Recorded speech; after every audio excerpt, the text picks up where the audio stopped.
warahmatullahi wabarakatuh. Waalaikumsalam warahmatullahi wabarakatuh. Yang terhormat Bapak Dr. Andos Eko Suroso MPD selaku dosen pengampu mata kuliah penilaian proses hasil belajar bahasa Indonesia. Dan yang saya cintai teman-teman yang hadir pada hari ini. Pertama-tama marilah kita panjatkan puji syukur kehadirat Allah Subhanahu wa taala yang telah melimpahkan rahmat-Nya sehingga kita semua dapat berkumpul di sini. Sebelumnya perkenalkan kami dari kelompok 7 yang beranggotakan saya sendiri dan juga Firanti Anisyah sedangkan NIM akhir 24, dan sebelah kanan saya ada Arfiah Putri Ayu Nitya sedangkan NIM akhir 06, dan sebelah kiri saya ada Danang Fakih dan Nendra sedangkan NIM akhir 02. Di sini Arfiah Putri sebagai presenter dan saya sendiri sebagai moderator dan Danang Fakih sebagai sekretaris. Untuk susunan kegiatan diskusi hari ini mulai dari 1 pembukaan, 2 penyajian materi, 3 sesi tanya jawab, 4 penutup. Acara yang pertama adalah pembukaan. Marilah kita buka dengan melafalkan basmalah bersama.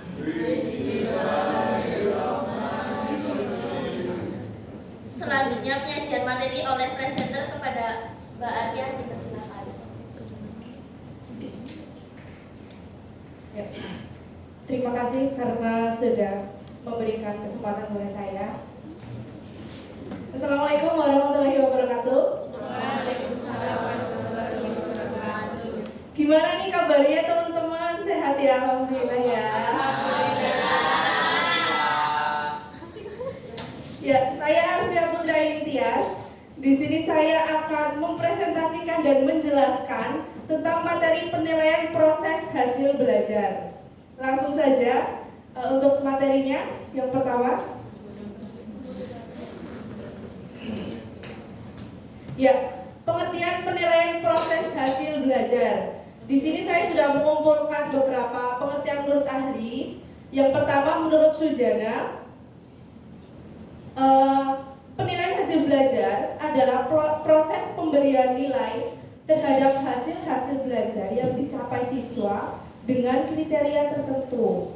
Hal ini mengisyaratkan bahwa objek yang dinilainya adalah hasil belajar siswa. Jadi pemberian nilai berdasarkan kriteria tertentu pada hasil belajar siswa yang dinilai itu hasil belajarnya setelah melalui proses pembelajaran.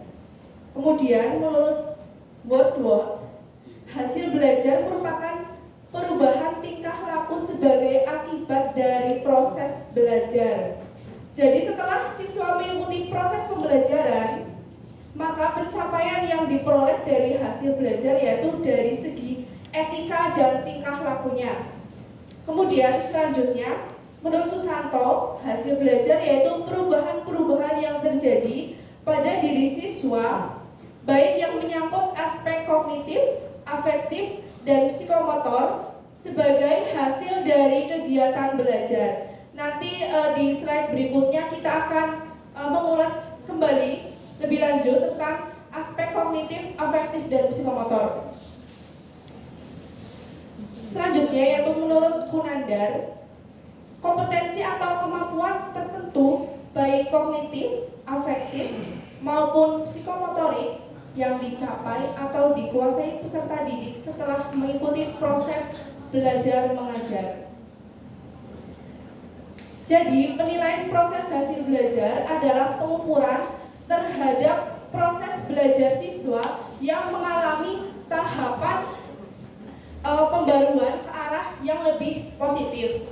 Hal ini mencakup 3 aspek, yaitu aspek kognitif, afektif, dan psikomotorik. Kemudian hasil pengukuran inilah akhirnya akan mengetahui seberapa jauh tujuan pendidikan dan pembelajaran yang akan dicapai. Selanjutnya yaitu perbedaan penilaian, evaluasi, asesmen, dan pengukuran. Yang pertama kita bahas tentang penilaian. Pengertian penilaian menurut ahli, menurut Ari Kunto, penilaian merupakan pengambilan keputusan terhadap sesuatu dengan ukuran baik dan buruk, dapat bersifat kualitatif. Dapat bersifat kualitatif. Kualitatif itu angka-angka ya, kita sudah mengerti semuanya ya. Kualitatif itu angka-angka, jadi wujud akhirnya dari penilaian itu berupa angka-angka. Yang kedua, yaitu menurut dari Standar Nasional Pendidikan Bab 1 Pasal 1 Ayat 17 mengemukakan bahwa penilaian ialah aktivitas pengumpulan serta pengolahan informasi untuk mengukur pencapaian hasil belajar siswa. Jadi penilaian ini memiliki fungsi untuk mengukur pencapaian hasil belajar siswa. Selanjutnya, menurut Widoyoko, penilaian merupakan proses menerjemahkan data hasil pengukuran berlandaskan pada aturan dan kriteria-kriteria yang telah ditetapkan.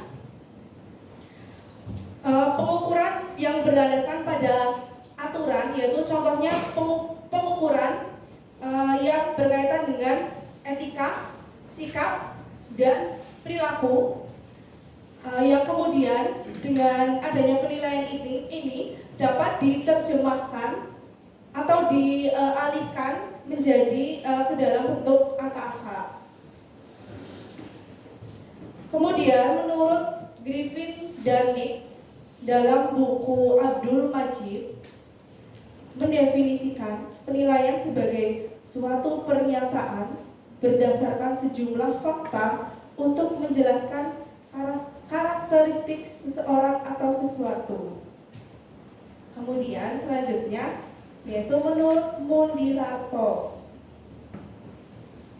bahwa proses penilaian mencakup pengumpulan bukti-bukti atau informasi yang menunjukkan tingkat pencapaian belajar peserta didik.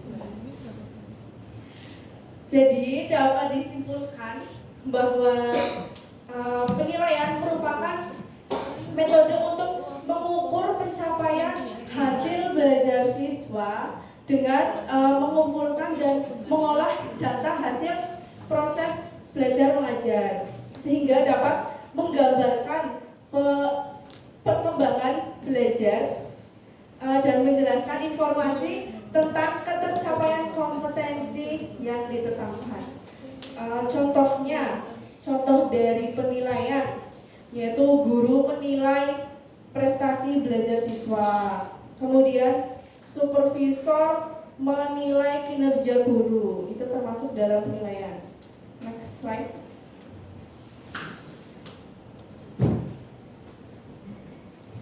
Ya, kemudian kita akan membahas tentang evaluasi. Apa itu evaluasi? Ini ada beberapa pengertian menurut ahli. Yang pertama, Davis mengemukakan bahwa evaluasi merupakan proses untuk memberikan atau menetapkan nilai kepada sejumlah tujuan, kegiatan, keputusan, unjuk kerja, proses, orang, maupun objek. Kemudian, Wade and Brown menyatakan bahwa evaluasi merupakan suatu proses untuk menentukan nilai dari sesuatu yang dievaluasi. Selanjutnya, menurut Kalenjesi, evaluasi adalah suatu keputusan tentang nilai berdasarkan hasil pengukuran. Jadi menurut ketiga ahli ini, evaluasi merupakan proses pengambilan keputusan dari sesuatu yang dievaluasi, yaitu mengenai hasil dari pengukuran. Next slide. Ya, ini ada ahli lagi yaitu Buba dan Lincoln mendefinisikan evaluasi merupakan suatu proses memberikan pertimbangan mengenai nilai dan arti sesuatu yang dipertimbangkan atau evaluate. Dan sesuatu yang dipertimbangkan itu bisa berupa orang, benda, kegiatan, keadaan, atau sesuatu kesatuan tertentu. Kemudian yaitu ada Zainul dan Nasution menyatakan bahwa evaluasi dapat dinyatakan sebagai suatu proses pengambilan keputusan dengan menggunakan informasi yang diperoleh melalui pengukuran hasil belajar, baik yang menggunakan instrumen tes maupun non-tes. Ya, jadi dapat disimpulkan bahwa evaluasi yaitu proses merencanakan, memperoleh, dan menyediakan informasi yang sangat diperlukan untuk membuat alternatif keputusan, pendapat, dan kesimpulan. Next. Selanjutnya kita akan membahas tentang asesmen. Pengertian asesmen menurut ahli yang pertama yaitu Stiggins mengartikan asesmen sebagai penilaian proses, kemajuan, dan hasil belajar siswa. Kemudian yang ahli yang kedua menurut Kumano mengartikan asesmen yaitu sebagai the process of collecting data which show the development of learning, atau proses pengumpulan data yang menunjukkan perkembangan pembelajaran. Next.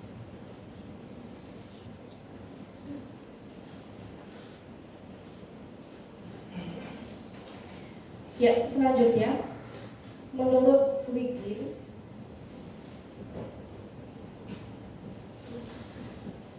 asesmen merupakan sarana yang secara kronologis membantu guru dalam memonitor siswa. Gimana sih, apa sih memonitor siswa? Memonitor siswa itu memantau tentang perkembangan siswa.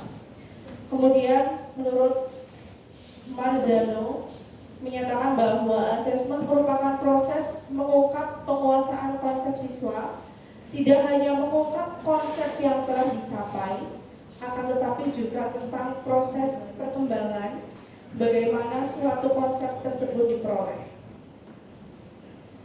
Kemudian ada satu ahli lagi yaitu Resnick menyatakan bahwa pada hakikatnya asesmen menitik beratkan penilaian pada proses belajar siswa. Jadi dapat disimpulkan bahwa asesmen merupakan pengolahan informasi untuk mengetahui perkembangan belajar peserta didik yang kemudian dapat digunakan sebagai gambaran untuk meningkatkan mutu dalam pembelajaran. Beberapa contoh dari asesmen tadi yaitu kegiatan ulangan harian, kemudian penilaian angka teman itu juga termasuk dalam asesmen. Selanjutnya yaitu pengukuran. Pengertian pengukuran menurut ahli yang pertama menurut Cangelorsi, yang dimaksud dengan pengukuran adalah suatu proses pengumpulan data melalui pengamatan empiris untuk mengumpulkan informasi yang relevan dengan tujuan yang telah ditentukan.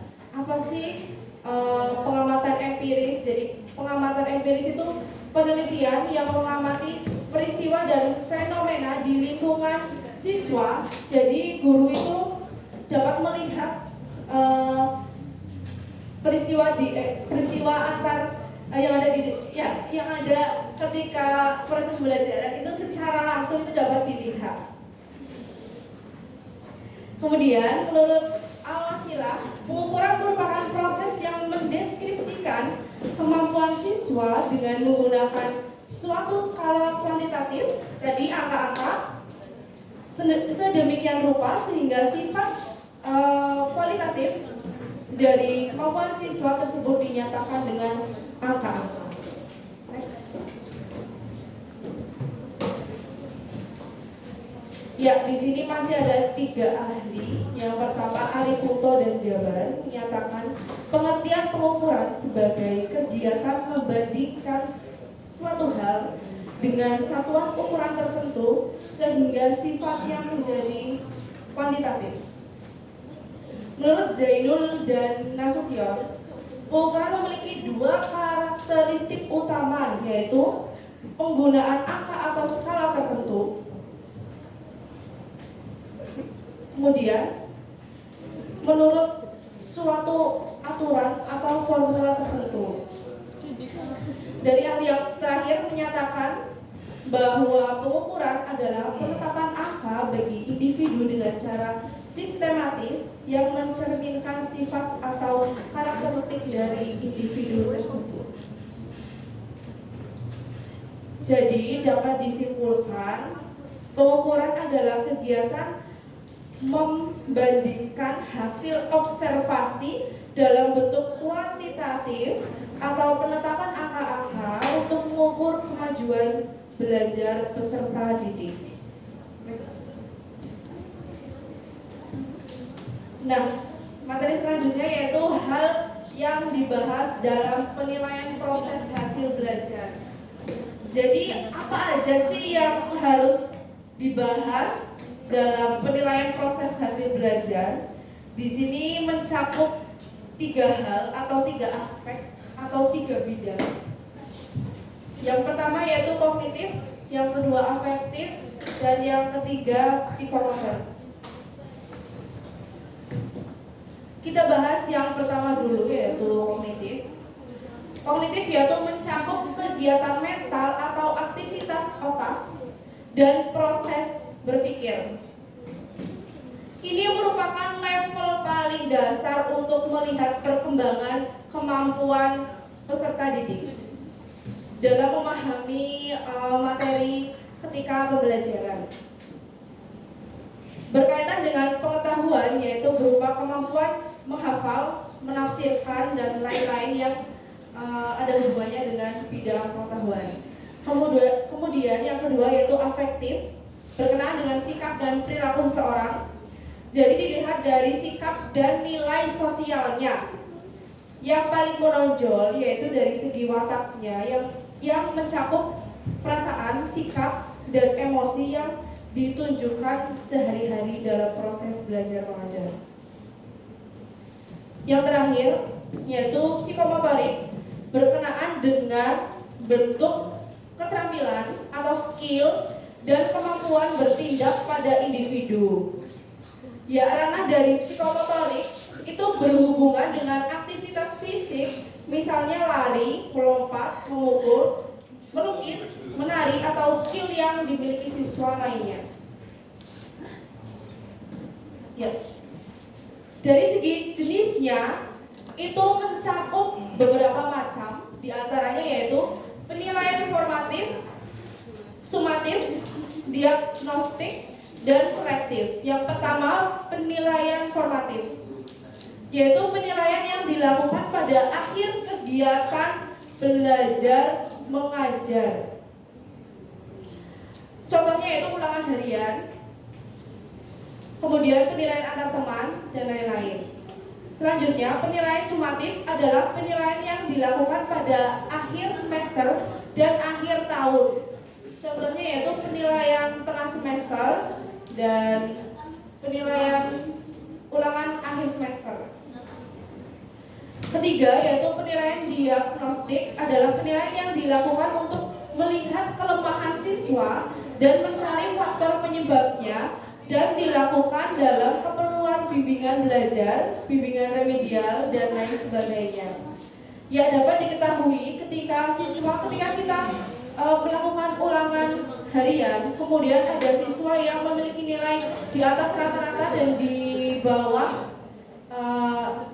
bawah KKM maksud saya. Itu siswa yang memiliki nilai cukup atau di atas KKM maksud saya, itu akan mendapatkan soal-soal latihan yang disiapkan oleh guru. Kemudian Untuk siswa yang nilainya di bawah KKM itu akan mendapatkan remedial. Kemudian penilaian selektif adalah penilaian yang dilakukan untuk keperluan seleksi terhadap siswa. Selanjutnya, ya, ini ada contoh penilaian proses hasil belajar siswa, dapat dilihat di sini. Saya membagi menjadi dua, yaitu penilaian pengetahuan dan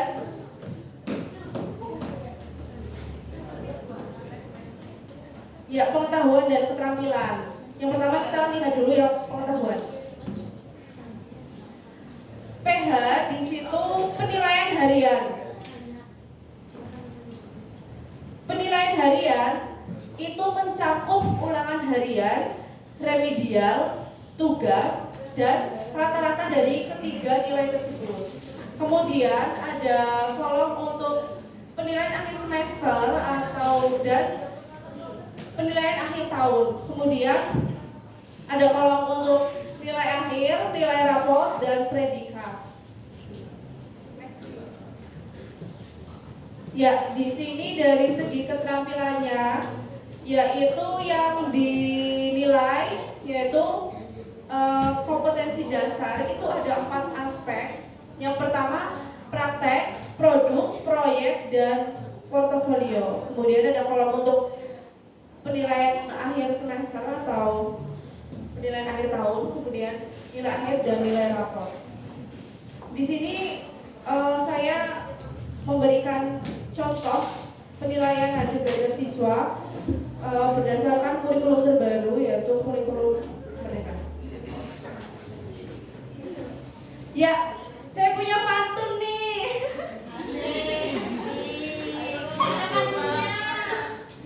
Buah anggur, buah pepaya dihabiskan oleh si Ilham.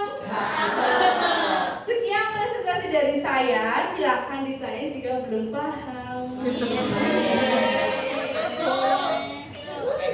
2 pertanyaan ya.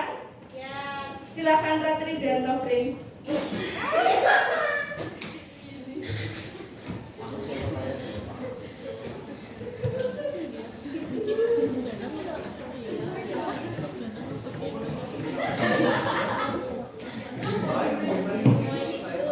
Cek. Baik, perkenalkan nama saya Ratri Diamarani dengan NIM akhir 28. Izin bertanya kepada Mbak Fia. Menurut Anda, ada berapa hal yang menjadi bentuk keberhasilan siswa dalam belajar? Terima kasih.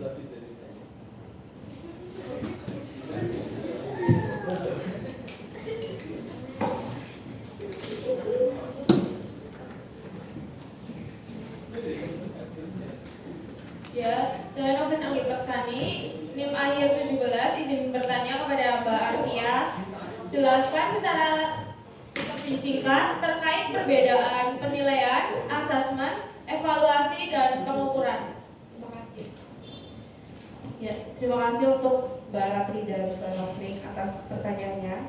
Saya jawab mulai dari pertanyaan pertama. Ada berapa hal yang menjadi bentuk keberhasilan siswa dalam belajar? Jadi menurut saya itu ada 5 hal.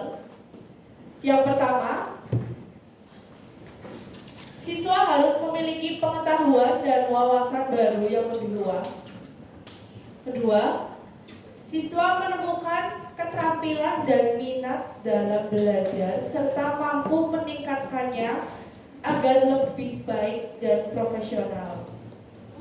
Yang ketiga, siswa memperoleh sikap dan karakter yang lebih baik. 4. Siswa mendapatkan prestasi belajar di sekolah. Dan yang terakhir, siswa memiliki kreativitas dan inovasi tinggi sehingga dapat menciptakan karya baru yang bermanfaat. Kemudian izinkan saya untuk menjawab pertanyaan yang kedua.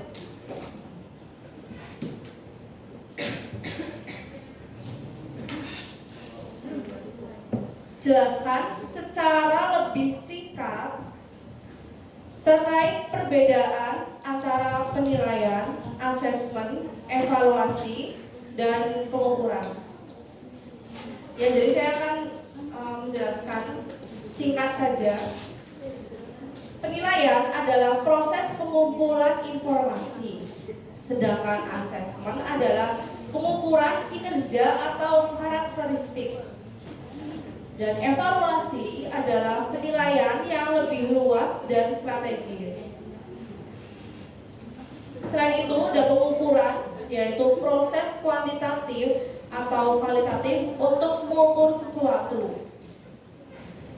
Dan semua konsep itu, keempat konsep itu sering digunakan dalam konteks pendidikan, bisnis, dan berbagai disiplin ilmu lainnya. Bagaimana Mbak Ratri dan Mbak Novrin? Terima kasih.